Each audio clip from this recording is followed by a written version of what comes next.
Sair da escola já com uma formação profissional no currículo? Parece bom demais pra ser verdade, né? Pois é. No ensino técnico do Senac, isso é possível. É ensino médio junto com formação técnica, que acontece durante os 3 anos. Lá, eles usam metodologia para projetos, desenvolvendo competências como resolução de problemas, pensamento crítico e colaboração, além de valores éticos e sustentáveis. Quer saber? Senac. Acesse sp.senac.br/ensino médio e saiba mais.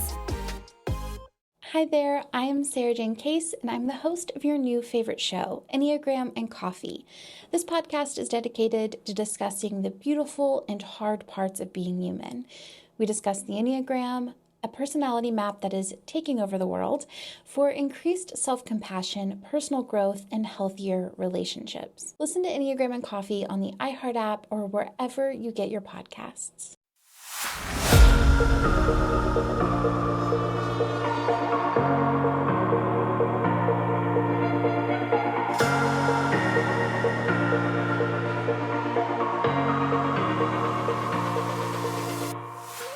Welcome to Book Talk for Book Talk with Jac and Amy, a podcast where we deep dive into the writing of your favorite novels.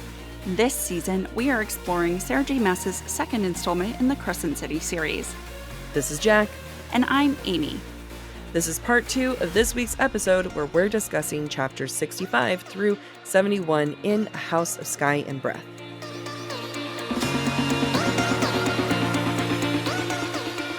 The views expressed by the hosts are entirely their own and in no way represent the thoughts or intentions of the original author. This podcast is a discussion, shared to spark thought and conversation on the characters and themes of this novel. The interpretations presented in this podcast are just a few of many possibilities. Listeners are encouraged to read along and share their own analysis of the text. Though the hosts speak mostly within the constraints of this book, series and extended universe spoilers may be discussed with or without warning. Explicit language as well as themes of sex, violence, abuse, depression, self-harm, and death will recur throughout this podcast. Listener discretion is advised. If you are enjoying the podcast, check out our Patreon for more exclusive content. You can find us at patreon.com/Book Talk for Book Talk.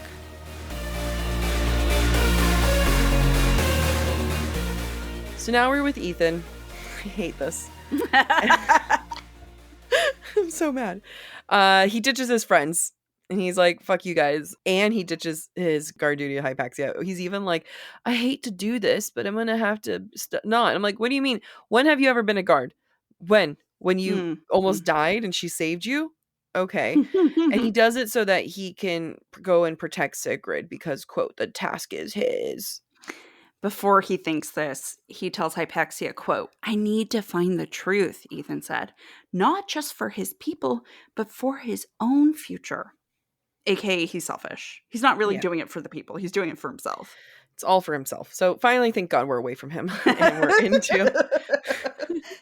Poor reader who likes Ethan. I am so sorry, but... if you are, send us a message. I don't believe you exist. So Ruhn and Day meet, and Day is described as being quiet and wary, and that's because the last time we saw her and Ruhn were kissing and she was dragged away, likely forced to have sex with Pollux. And it's sad because her wariness kind of shows that she's worried about Ruhn's reaction to that. Yeah, and she doesn't want to be hurt. She probably doesn't want to hurt Ruhn. Mm-hmm. And so we see her distancing herself by saying we can't see each other. We shouldn't have ever kissed, you know. Yeah. And of course, Ruhn ignores that because who cares about safety? Fuck it all. But like, in order to have this conversation, I do appreciate that Ruhn strips away his disguise. So he gets rid of his nighttime appearance and, quote, dropping all the night and stars, letting her see all of him. What happened to you? What, are you hurt? So before Ruhn asks that vulnerable question, like, what happened to you? Are you hurt? He makes himself vulnerable first by giving her his full appearance. Mm-hmm.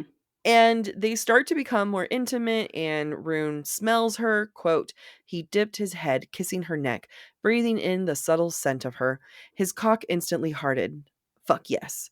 This scent, this female, a sense of rightness settled in his bones like a stone dropped in a pond because they're mates. Like they're just, this whole entire thing is they're mates. Screaming mates. Yeah.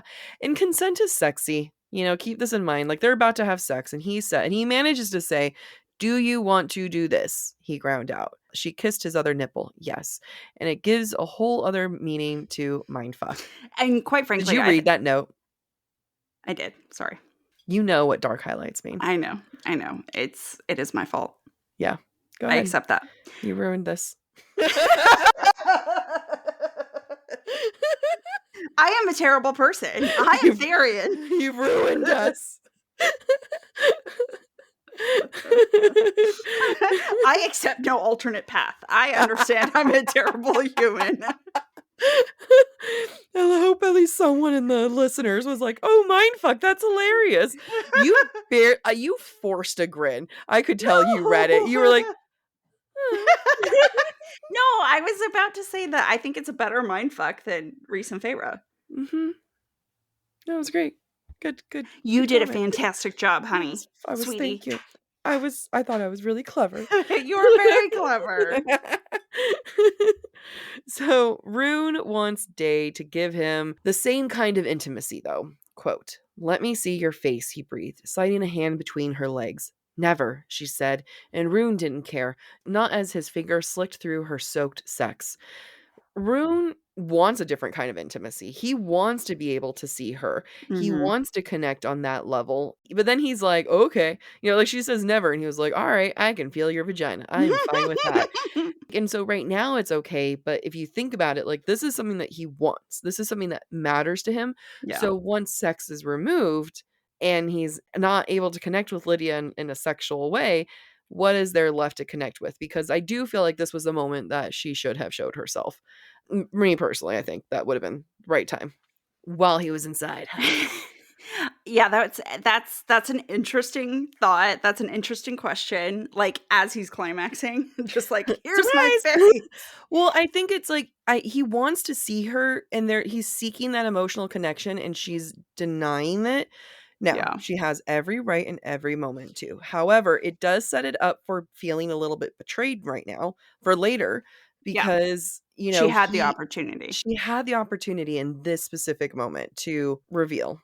I suspect Lydia never intended to reveal her identity. I suspect she was going to have this moment, cherish this moment, but find a way to follow through with, we can't. Like, I can't risk my situation. I can't risk my children. Like, there's a lot of reasons. This was going to be a one-time deal for her.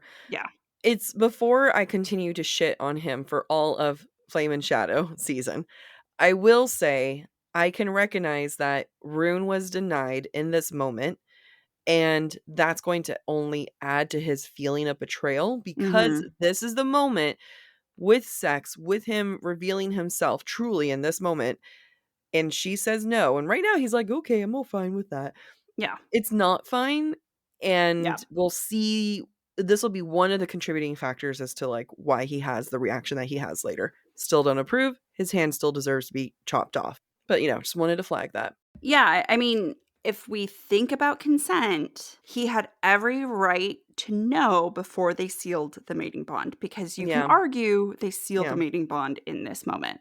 Yeah. I mean, she smells different afterwards. She smells different. He says his soul. We have a couple quotes about his soul. Like, this is it. And she had the opportunity to tell him. She did not. And those will have consequences. Yeah. And now they are inextricably intertwined. Yeah. Forever. Whether it's right or wrong or whatever it may be, people can argue either way. I have no, I mean, I'm much more of like, just tell people kind of an attitude in life. So in this moment, though, she does slowly start to reveal more of herself. Quote, Day moaned, her chest heaving, and he was rewarded with the sight of her breasts, then her arms, then her stomach and legs, and finally, she was still crafted of fire, but he could clearly see the body now. Only her head remained in those flames, which shrank until they were no more than a mask over her features. I feel like she kind of wanted him to figure it out. I feel like a mask, I can guess people from a mask pretty easily. Maybe it's a whole, like, I ghost figured face mask Yeah, I figured it was like a blank, like Squid Games. Like, from like chin to yeah. forehead Yes. rather than just the eyes. Yes.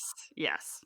Okay, look, I like the idea of a ghost face or Squid Games. Yeah.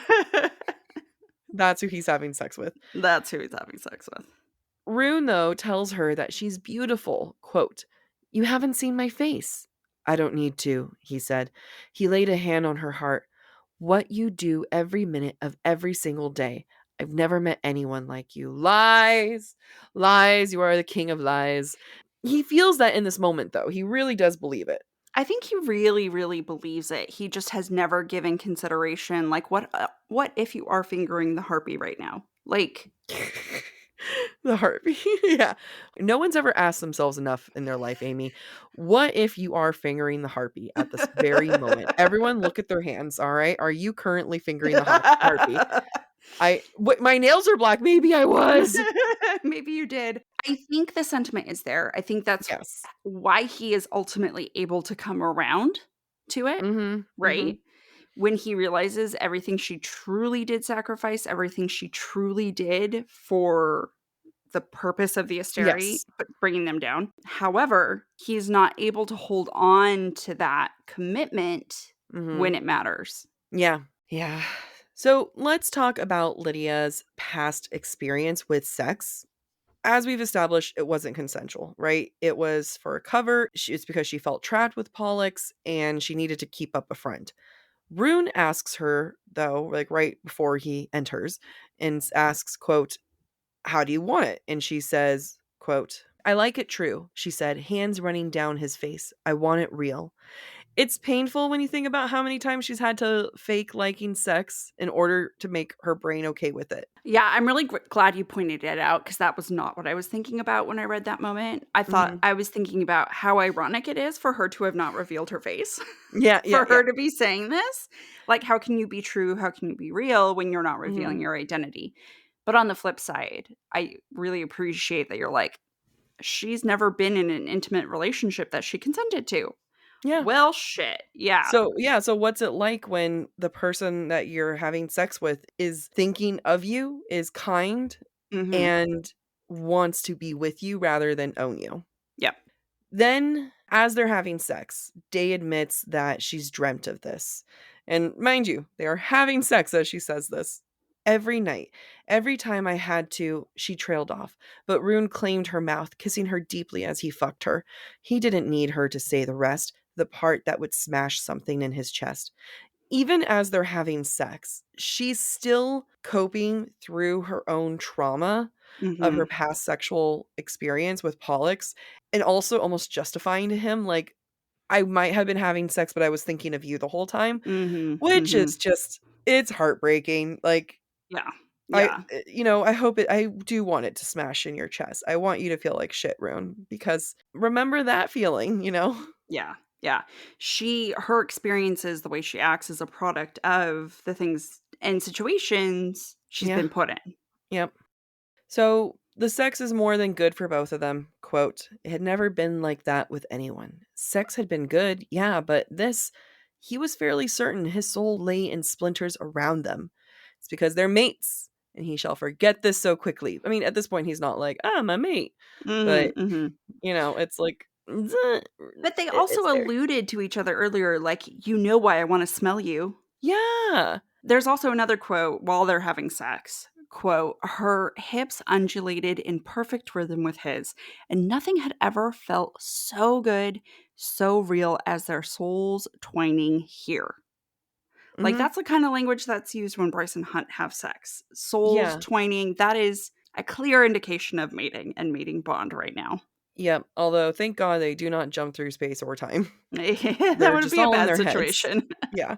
I was thinking about this. I'm like, okay, what happens when they're together? Once they're together and they have, like, they go on a nice date, they come home, they have sex, they go to bed.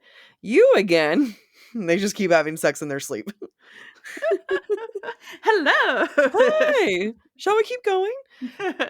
After sex, though, they talk about how Ruhn and company are going to break into the palace. And then, reasonably, Dave freaks out. She's panicking. Quote, she shot to her feet, again wholly veiled in flame. If you're caught, I cannot help you. I won't be able to risk saving you or your sister.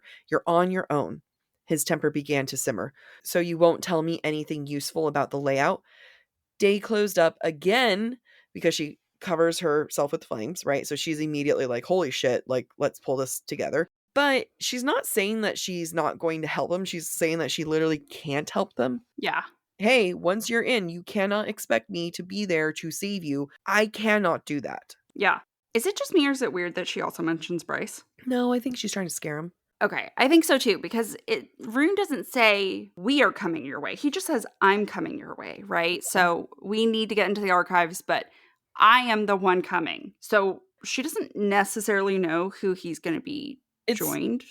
And now this is me giving Lydia maybe more credit than she deserves, but she's a goddess, maybe literally, who knows, to me. But maybe that's part of her, like, master spyness. You know what I mean? You say something, see if someone's going to argue you or not. So she might not have known Bryce was going to come, but if she says, I can't help Bryce, if she wasn't coming, Ruhn might have said, oh no, it's just me. You know what I mean? Yeah. But I think it might be kind of like subtle, trying to get more information. Yeah. And also trying to, it's like Fury with Juniper. Yeah. Right? Yep. If you come, I can't save your sister from any consequences. Yep. Same thing. Day in this moment is taken away, and it's really implied that she gets captured. Quote, she began panting, wild and frantic, terrified. Ruhn, they know her voice cut out for a moment. The dungeons. She vanished. I think it was really great redirect. It was like totally like, oh, she got captured. Of course. That makes total sense. So I thought that was a nice one. A nice little trickaroo from SJM. Yeah. Instead of the truth, which is they know your plan, basically. Or they know that you plan to come. Or they know what you're looking for or whatever. Yeah. So now we're in chapter 68, and Ruhn races over to Bryce and Hunt, and he tells them they need to leave ASAP to save Day. And Bryce and Hunt are both, what? Nah. What are you doing? You've been talking to Agent Daybright? And Bryce says, quote, I get that you want to play rescuing hero, but what you're talking about is suicide. Would you hesitate to go in for Athalar? He pointed to the angel. Or you to go after Bryce? You've known her for a month, Bryce protested. You knew Athalar barely more than that before you offered to sell yourself into slavery for him. Damn! Yeah, respect. And it's like, remember that, Bryce? That was fun. And it's true. And I wonder if it's like SJM kind of calling out her own rush timelines. Which I'm cool with. Yes. I respect it. I appreciate it. I also think the feeling of rushing and the feeling of urgency after knowing someone for such a little amount of time is another indication that they're mates. Ruhn is channeling Bryce right now, and it's all mate level shit for them. Yeah. But SJM is consistent, and that means her characters, for the most part, are also consistent. So we've got some humor in here, including Bryce telling Hunt to stay back. Quote, honestly, you should stay here. Excuse me? I did love that moment. What? And she's like, yeah, I think this is a great and the fact that she brings that up as if like it's going to actually happen. Yeah. Hunt's attitude here, though, is really different than what we're going to see in CC3. Quote, the angel crossed the room and knelt before Bryce, grabbing her hands.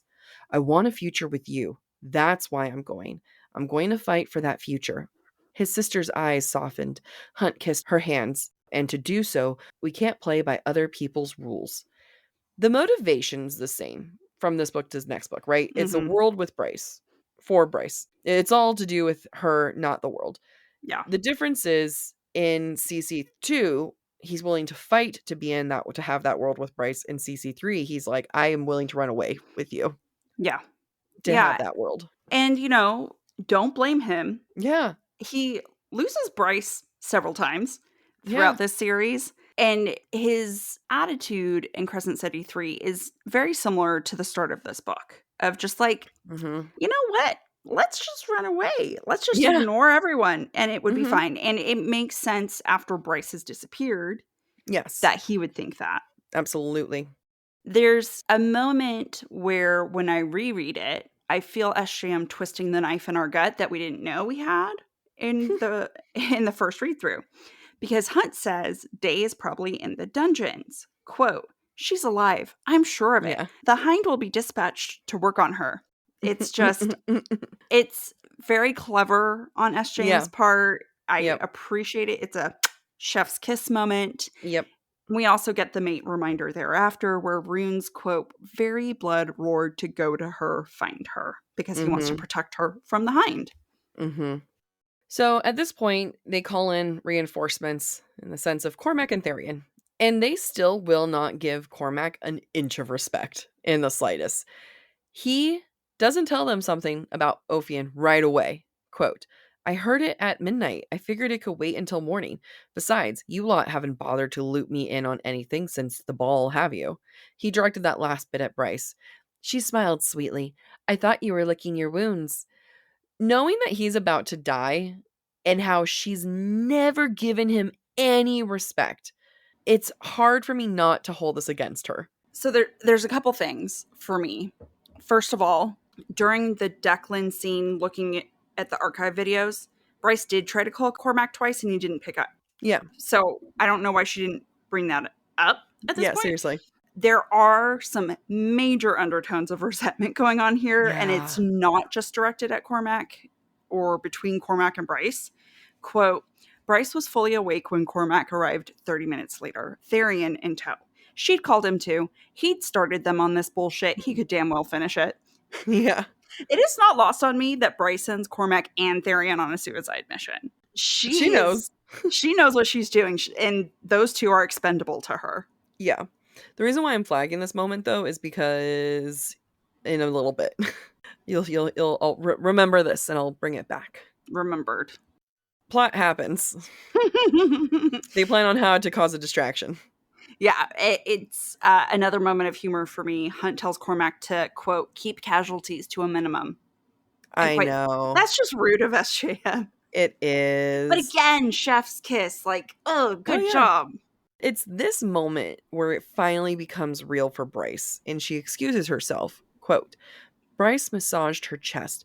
They were really doing this. She got to her feet, and they all looked at her as she said, I'll be right back. In her room, she goes straight to find a photo of her, Danika, Juniper, and Fury together at a club, partying it up and everything, and Hunt's there, and he's trying to comfort her, and she says, quote, I feel like I have no idea who I am. I know that's so fucking cliche, but I thought I knew who I was then. And now, what's the end goal of this? Somehow, some way, overthrowing the Asteri? What then? Rebuilding a government? An entire world? What if it triggers another war?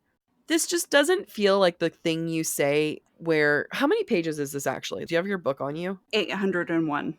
Okay, we are on page 733. This is not what you bring up now. With less than 10% of the book left. Yeah, I really struggle with the who am I? What am I doing?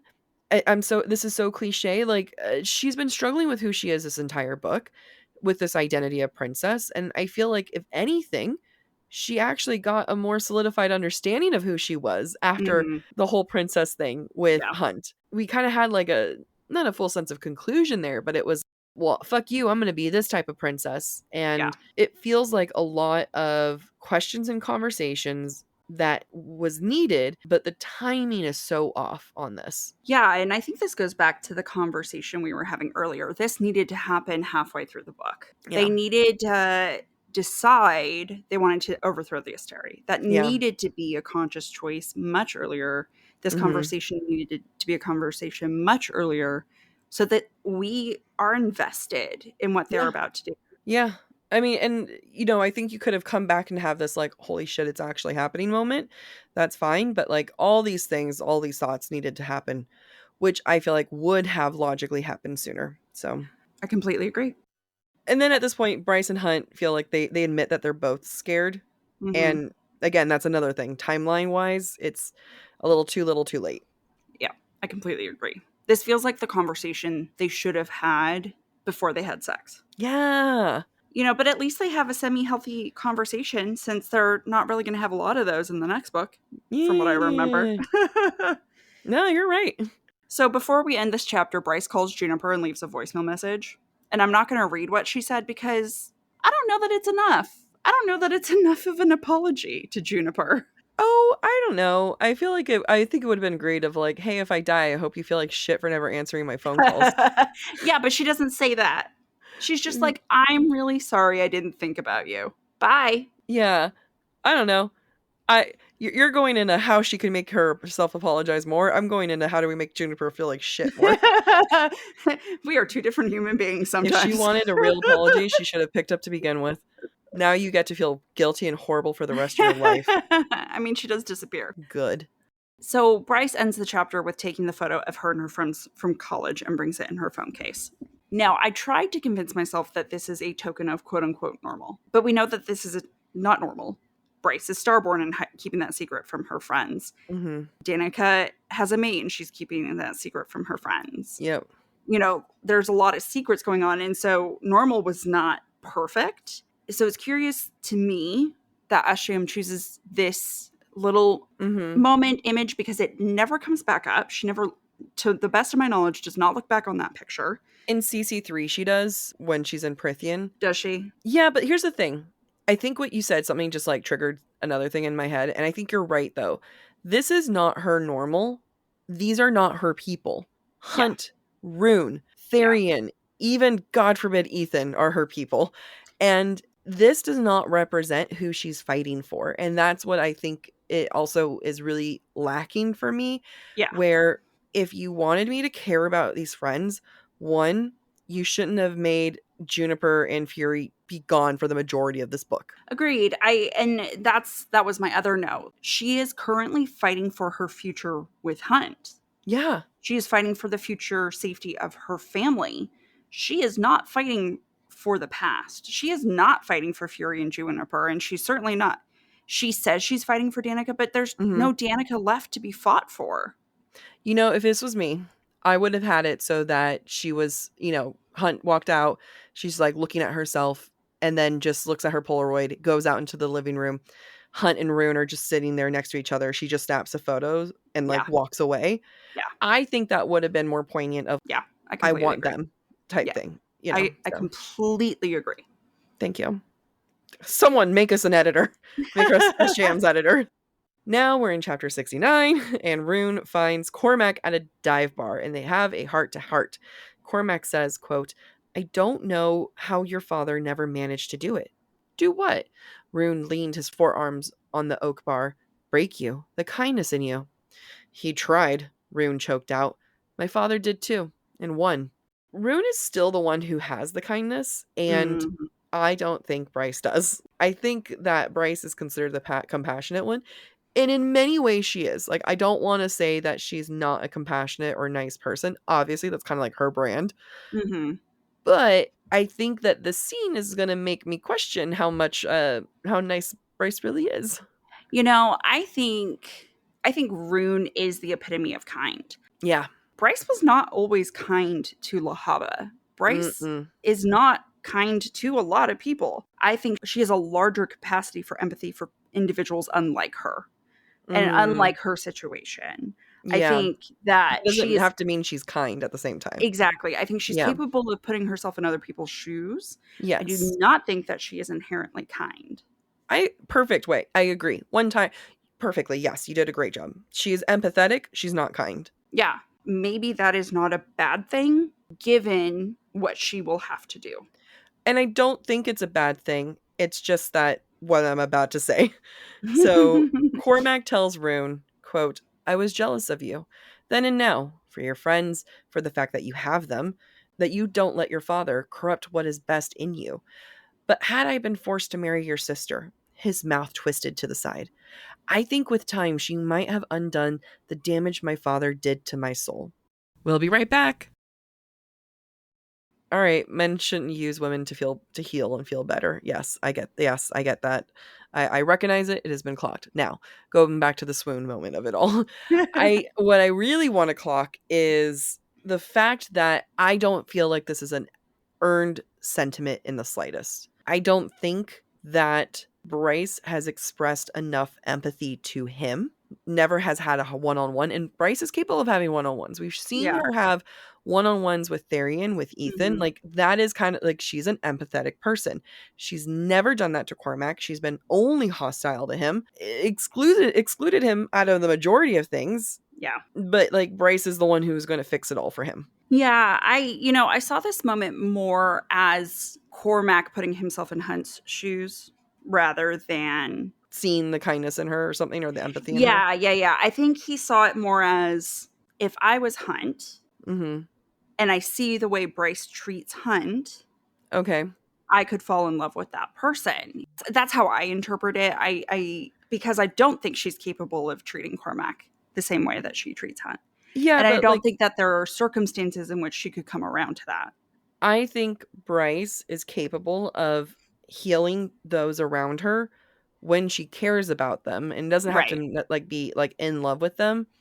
And I would have been okay with that sentiment, but just the Yeah. like, I don't know. I just she's just been so shitty to him, and like, Ruhn is the one to come and have this one-on-one with him, and Yeah. she never had the. And I get it, like, he's the one that she's supposed to marry, right? And like, he was the Right. threat from the get-go. But it's just it really sucks, especially since like his scenes from here on out are just various moments of goodbye. Yeah, I agree.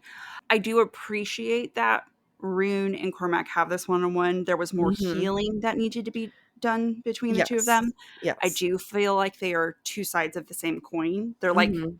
the Sliding Doors movie with Gwyneth Yeah. Paltrow.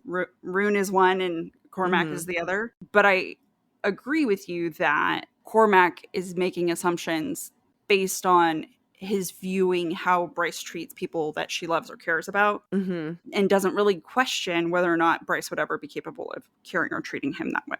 Yep, yep. Ruhn does try to bring levity to the conversation because Cormac is being super serious and a super downer. Quote, I'm starting to get disturbed by all the niceness. Ruhn is pulling a Bryce in this moment. It doesn't work. Bryce's humor has never worked on Cormac. Mhm. And I think also part of it is Cormac knows the gravity of life or death, and Ruhn does not know it to the same extent. Yeah, I feel like in this moment, Cormac knows he's going to die. Yeah. Because, Ruhn says that they can carve their own path and start over and be friends. And then, quote, Cormac smiled almost sadly, then took Ruhn's hand, clasping it firmly. It'd be an honor.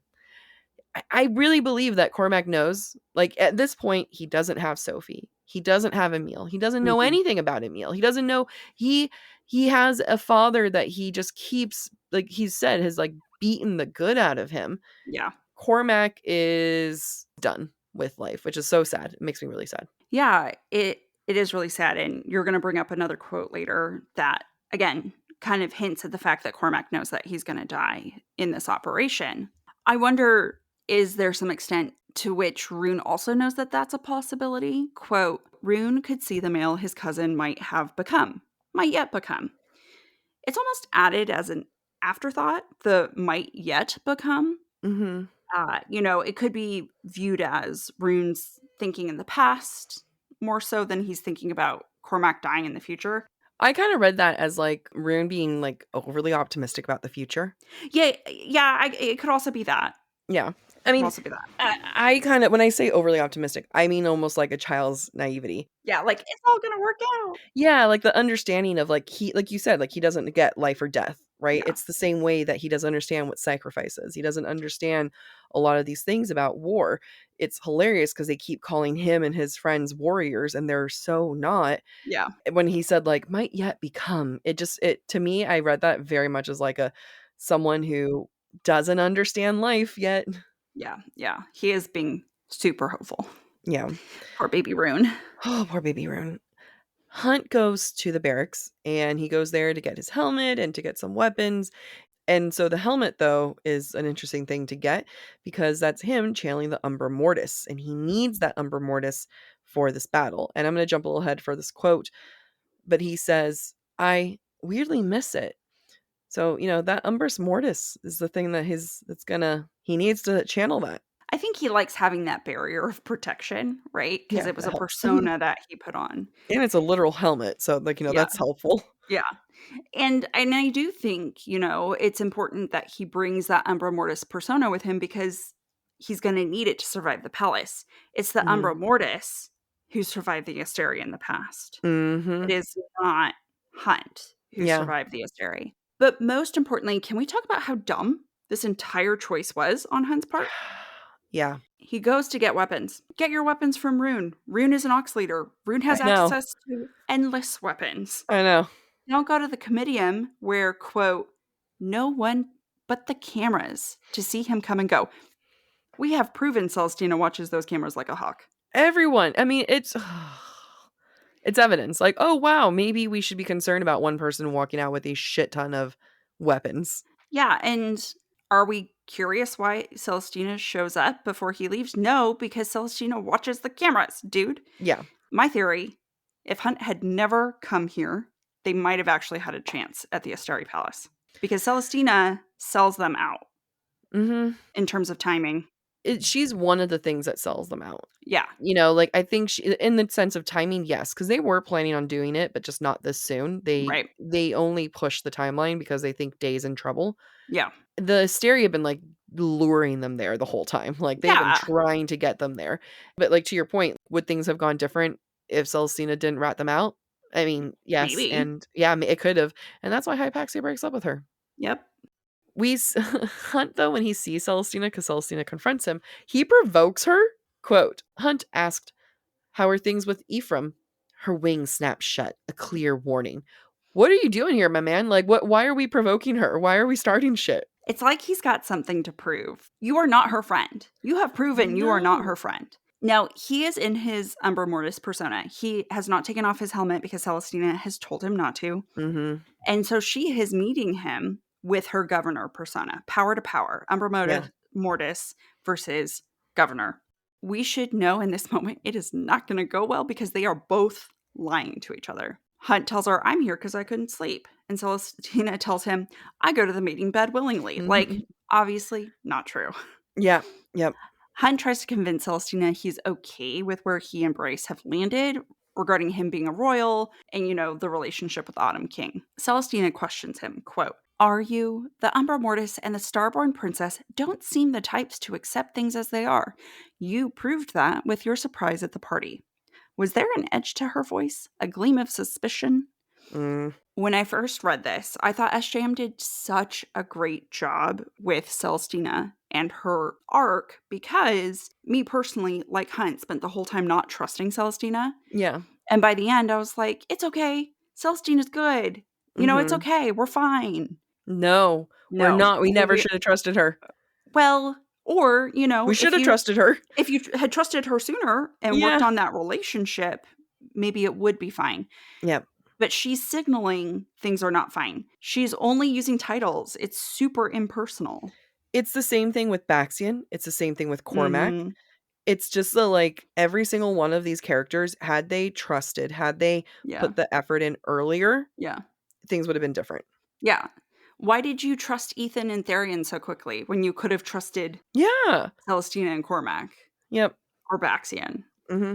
Now, we have seen, leading up to this, Celestina judges people not by their intentions, but by their actions. She judges harshly against Pollux because of his actions attempting to rape women. She judges Bryce and Hunt by their actions. Yep. She got mad at Hunt when he abandoned her. She probably knows that Bryce broke her promise and told Hunt, hey, you're coming home. Yep. Bryce and Hunt have repeatedly proven through their actions they only think about themselves. So it should not be a surprise that Celestina rats out Hunt for all his weapons that he's taking. Hunt has given Celestina no reason to trust him. Absolutely. I think what kills me the most, though, is Celestina says to Hunt, quote, I hope that if you need an ally, you'll come to me. It's cruel parting words because we have reached a point where that's not possible. Because Hunt doesn't trust Celestina and Celestina doesn't trust Hunt. Even if Hunt had gone to Celestina at this point, she's not willing to get her hands dirty anymore. The relationship is not worth the risk. No, absolutely. Wouldn't be worth the risk for me either. Yeah. Now we're in chapter 70. And it's plot. I mean, when you're at the end of the book, it's like things are happening. You know what I mean? So we keep being like, it's plot. So it's just summarizing. I mean, at this point, our listeners have been with us for multiple books. They know what the ending is like. What if this is their first? What if this is their first episode with us? I'm curious know. why you chose this episode. But welcome them with open arms, Amy. Welcome anyway. So Cormac and Tharion are heading to the lab. Tharion needs to get back to the water in 5 hours. And we got the shit is going down. Pippa's already there. She's got a score to settle. Things are happening. They're in motion. Yeah. We don't have a lot to say here. The one thing I do have to say is just the opening image of Tharion and Cormac. Quote, "The Imperial uniform they each wore lay heavy and smothering in the sun." Now we're in Tharion's POV. To me, this is kind of a projection of his feelings about the venom in his system and how it's smothering him and his heart. And Cormac's about to die, so smothering seems fitting too. Tharion's heart remains a cold, dead thing. And I love it because he drank venom, which should have killed him, but instead it just killed his heart, so he can't access it. Anyway, it's beautiful. It is nice. Back at the Eternal City, though, Bryce takes a moment to take it all in. Quote, "Bryce had no idea why anyone would want to live in the Eternal City, not simply because it lay in the shadows of the Crystal Palace of the Asteri, but because it was old, dusty, worn, no skyscrapers, no neon lights, no music blasting from passing cars. It seemed to have been trapped in time, stuck in another century, its masters unwilling to bring it forward. Everything about Bryce is progression. This is the opposite of her, right? She is a modern woman. She relies on technology and she embraces city life. She is progress. They are not." When I was reading this, I did have a moment to wonder, does this look like a city in Prythian or a city in Throne of Glass? I think it must. Yeah, because for it to be that different from Lunathian, a city of progress. I agree. Maybe that's why she never left the caves in Prythian. Yeah, She'd maybe. be disgusted the whole time. Bryce and Hunt and Ruhn check out the palace, and Bryce notes with Hunt, quote, "He'd worn his black battle suit along with the Umbra Mortis helmet, to her shock. A warrior going into battle. Was this the right move? This risk, this danger they were plunging into? Maybe they had been better off staying in Lunathian, keeping their heads down. Maybe she was a coward for thinking that. The Umbra Mortis, it's what makes this moment more real for her. She looks and she's like, holy shit, the Umbra Mortis is here with me." And that means it's actually a battle and reality is being brought in. But also the Umbra Mortis is what's making her more brave as well. And that need to push forward. So it's both what makes her question things of wait, it's real? Should we be doing this? And then also okay, should we be gone? And then thinking, nope, maybe that's cowardice to even think that. I think it's another conversation that should have happened sooner. Agreed. When Cormac shows up to take Bryce, Hunt, and Ruhn into the palace, he takes Hunt first, and Hunt says to Bryce, quote, "See you on the other side, Quinlan." And I know that they're about to see each other and talk to each other, but in the context of Sky and Breath to Flame and Shadow, it's sad. It takes a while for them to get to the other side. Yeah. I also wanted to point out Bryce, from my recollection for the first time, calls Ruhn's eyes violet blue, which, in 50 pages will mean something. Ruhn finally says the thing that everyone's been thinking, hinting, not saying, and that is that Bryce should be the Autumn Queen. Ruhn pushes Bryce, telling her that she's more powerful than their father. And Bryce says, quote, "Maybe the Fae should rot." And then Ruhn responds, "Tell that to Deck and Flynn and my mother. Look at them and tell me that the Fae aren't worth saving." It's set up also to not just that Bryce is queen, but the fact that she hates the Fae. She does not trust the Fae, which makes sense why she'd go into Flame and Shadow, not trusting Rhys, Farah, and everyone. Yeah. She's like, cool, let them all burn. When Cormac gets her, though, he tells her that he agrees with Ruhn and that they were always meant to be allies. Quote, "But after today, Cormac's words grew heavy, weary. I think the choice about whether to lead our people forward will be up to you." He literally is just saying he's not going to be around to do that. Yeah. He knows. He has zero plans on living. Yeah. And maybe that's just a healthier way to approach every mission. I don't know. No, I don't like it. No, I'm going to tell you no. Hunt has PTSD, obviously, and there's a reason why that's been the most consistent character trait, because it's been built up for this very moment, right? Remember, we've spent this entire season pointing out each time Hunt is shaking, is, nauseous, is worried, all for this moment. Quote, Hunt couldn't shake the tremor from his hands. Being here in this palace, it smelled the same. The stale odor of this palace dragged claws down his temper, set his knees wobbling. Screaming, pain, blinding as they sawed his wings off slowly. Shahar was dead, her broken body still dust-covered from Sandril dragging it through the streets on the way here.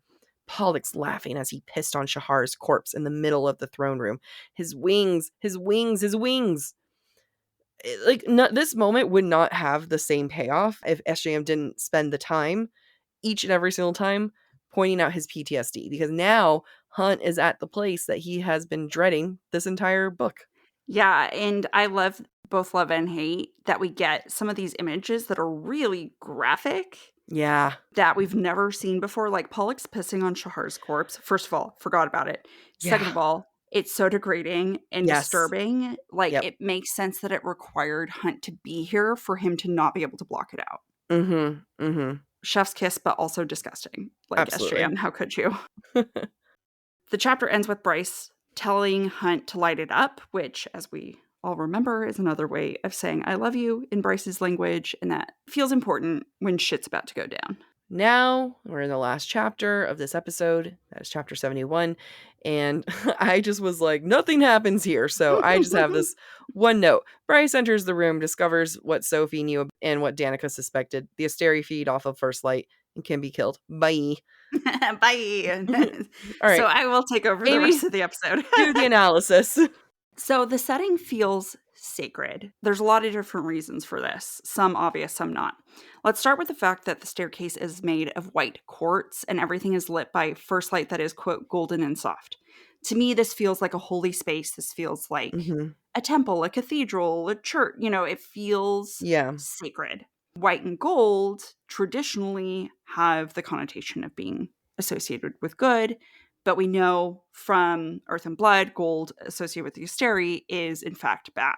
Mm-hmm. The stairs are also made of white quartz, and white quartz as a stone with healing properties, it holds and amplifies intention and is used usually to diffuse or provide tranquility and calm and peace, which again lends itself to the theory of being a holy space. Yeah. Not great for which, sure, the Asteri are holy. Yeah. Bryce, on the other hand, specifically, it's not that she's just wearing utility boots. She is stepping with black utility boots. The color black is being called out intentionally because of a bad connotation. She's desecrating this sacred space with her presence. Which is funny because I want to say that she has her pink shoes on in CC3. Yeah. When she's in the other world. Yeah. Okay, continue. So that's an error on SJM's part. And the editors. And the editors. Nevertheless, in this moment, she is wearing black utility boots, and they are desecrating this white sacred space. Yep. And of course, Bryce points out that the holy number is everywhere. The hallway is 70 feet by 14 feet. It's a multiple of 7. There are 7 pipes. There's the 7 Asteri. And we're reminded that the Asteri have holy stars in them. Stars and celestial bodies are often associated with heaven, gods, good, etc. So everything the Asteri are not, but are made out to be, is present in this moment, which is just a nice setup for where we go to in our next episode. But before we end this episode, I just want to point out we get all 7 Asteri names, probably for the first time, I think. Yeah, I think so. So we have Hesperus, a.k.a. the evening star, a.k.a. Venus, is our evening star, also known as Hesperus.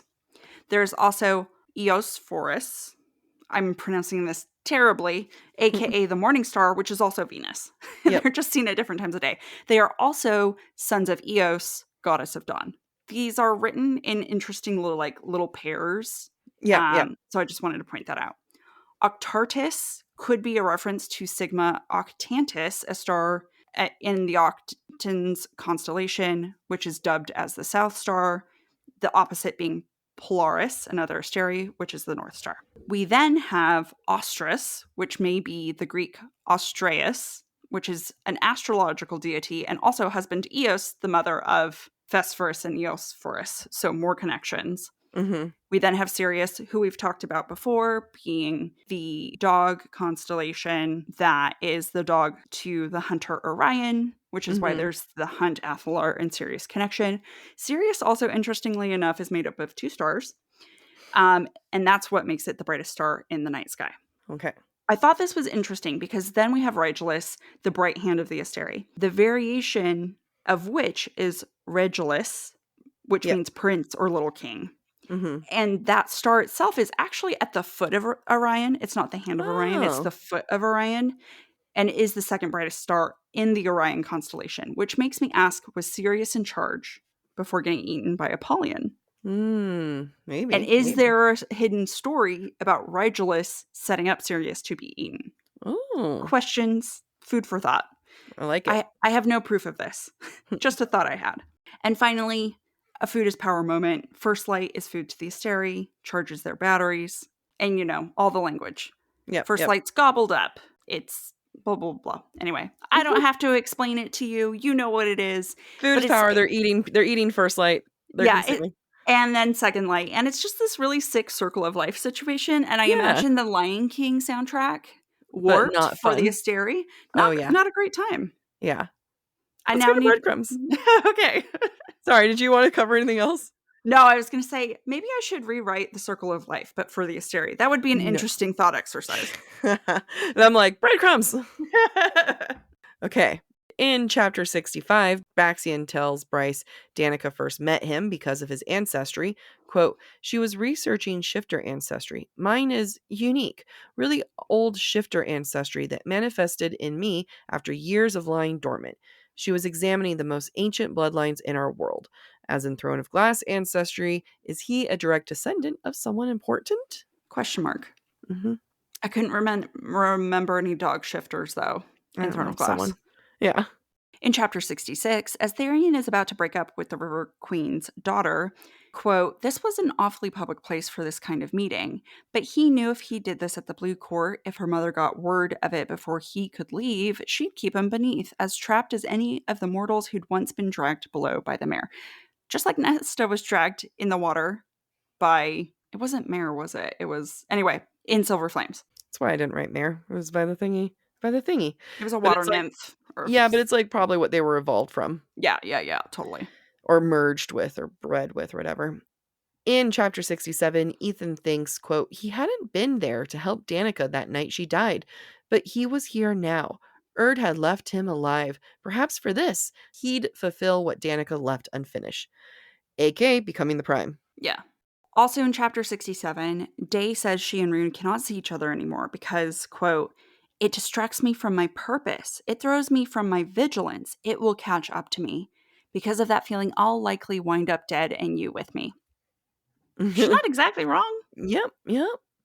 And then finally, still in chapter 67, Day tells Ruhn that it's dangerous because, quote, the male who interrupts us, he will slaughter you if he finds out. He'll make me watch. You fear him. Something primal stirred in Ruhn. Yes, his wrath is terrible. Can't you leave him? She laughed, harsh and hollow. No, my fate is bound to his. Your fate is bound to mine. The words echoed into darkness. Mates. Yeah. Amy got a question. Yes. All right, you're the one who made this question. I started it. You made it, so good luck answering it. In the penultimate episode, the characters are all facing internal battles and realities. Are the conversations and feelings they each save for this segment of the novel align with our expectations / understanding as readers? So I know that we've discussed this quite a bit in this episode, and I think it is actually, in fact, a continuation of our conversation from last episode. If we look at Sky and Breath purely as Act 2 of a story, then the timing of these conversations are probably appropriate. However, in the context of a single novel, it is extremely frustrating for some of the doubts, the conversations, the thought processes to be taking place now when they could have taken place earlier. Yeah. And in my opinion, should have taken place earlier. I think SJM did herself a disservice by Mm-hmm. not finding a way for these questions and these motivations to come up earlier in the book. Mm-hmm. Because I think it makes so many other things in Flame and Shadow rushed or Yeah. difficult to understand. You know, one of our questions, and we'll discuss this next week, do we get from end of Earth and Blood to the beginning of Flame and Shadow in this book? We'll have that discussion next week. I think she only had more to gain by Mm-hmm. moving up some of these conversations, by asking these questions earlier Yeah. in this book. These conversations, these feelings that the characters are all having are totally natural and totally normal. Timeline wise, you're not asking yourself, is this the right choice for the very first time the night before you leave? Mm-hmm. That's not where it goes. You know, you really have the like before a meal and after a meal Mm-hmm. attitude of everything. And we'll go into it more next week, but in case I don't have this thought next week, I'll say it now. The Emil was the bridge from Earth and Blood to here, and then post Emil is the bridge from here to Sky and Breath. And that just makes this book a bridge, not a book. Yeah. And that happens a lot with second books. Yeah. It's just that there's just a lot. Okay, we'll save it. The like all the plates that she's been doing, but like trying to keep to this question. At the end of the day, are the conversations and feelings they each say for this part of the chapter, this part of the novel, aligned? They're not asking the wrong questions. They're just not asking it at the right time. Yeah, and I think our expectations as readers Mm-hmm. is you're introducing questions that are hard questions that Yeah. should be in the process of being resolved, Yeah. not asked at this point in a novel. Yeah. You know, you don't have to follow a structure every single time. Like, I'm all for books breaking boundaries and breaking what is like expected and stuff, but like there's expectations and then there's disservices Yeah. because this isn't necessarily like I'm not just like frustrated because it's like going against what I'd expect. It's more frustrating because I want to love Bryce and everyone as much as I did in the first book. Mm-hmm. Instead, I'm left with feelings that make me question her as a character just simply because of timing of some things. And that Yeah. says a lot because let's say hypothetically SJM truly wants us to have these feelings. Well, then that changes things, you know? Like Right. maybe you and I are sitting here saying like, "Oh, well the timing's off. I feel this way. This doesn't feel right."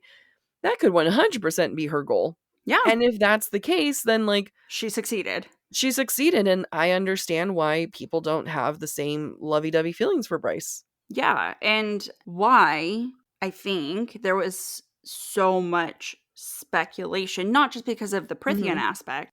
There is so much room for speculation after these questions are posed with no resolution. Yeah. Yeah, I mean, and like I'm going to just say me at this point because I don't want to assume anyone else, but like I was so blown away with the Prithian and, you know, oh, now she's with Rhys and the worlds were connected and you're busy looking for those clues, which she does give plenty in this book of those clues, but you lose it. You sacrificed a lot. You sacrificed the structure of a novel. Yeah, I mean, and the structure and impact of a novel, I guess, is the best way to say it. Yeah, I agree. So I will make a Star Wars reference, and I apologize for people who don't know Star Wars, don't agree with what I'm about to say, but I'm going to say it anyway. There's a reason why Emperor Strikes Back and The Last Jedi, as the two sequels in their trilogies, were so well received by critics. And it's because... Wait, is that episode 4 and... Episode 5 is Empire Strikes Back. Okay, so that's the original 3, second episode. Yes. Original 3, second movie. Second movie. 1880. Or 1980. 1880. Wow. Yeah. 1980. And then The Last Jedi is episode 8. Second movie in the second trilogy came out in 2017. Oh, those were both. That one was well received too. Oh, yeah, it was. They were both 2017. Yeah. Critically well received because as standalone stories, they hit all the points. They are well crafted stories. Yes. Mist and Fury is a well crafted story. It is. Sky and Breath struggles to stand apart on its own. Yeah.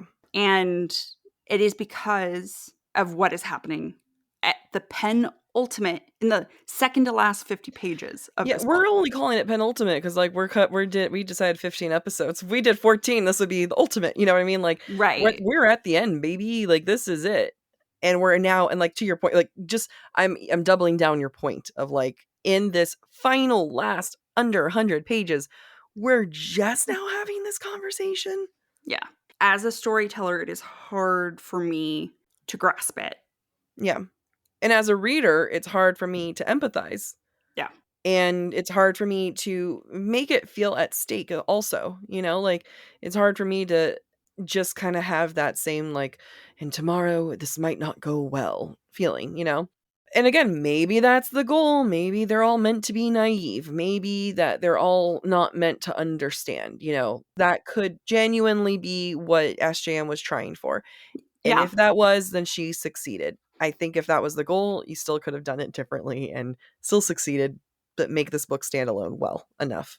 Yeah, I agree. Yeah, it's interesting landing on like where we land on like the ranking, our personal rankings of this book, of her books and stuff. Like this lands lower for me for sure. Of the books we have reviewed, analyzed, yeah. Of the books we have analyzed, it is the lowest on my list. I agree, which is a shame. Which is a shame. Amy, you said this was going to be a short episode. It's not 3 hours. It's not short. It's not short. It's just barely becoming 6 o'clock. So it's what we've been doing the last several episodes. You lied to me. I'm sorry. I am a consistent liar, at least.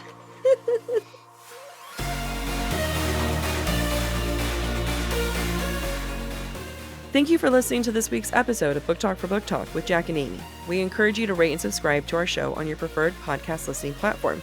Next week, we'll be exploring Chapter 72 through the epilogue of A House of Sky and Breath. We would love to hear your thoughts based on today's conversation. You can submit your comments to our forum at booktalkforbooktalk.com for a chance to have your feedback discussed during a future mini-episode or a Patreon exclusive episode. If you're enjoying the podcast, please visit our website, booktalkforbooktalk.com, to view our latest merch and learn about supporting the show through Patreon or Venmo. You can follow us on TikTok or Instagram at the handle booktalkforbooktalk. Bye!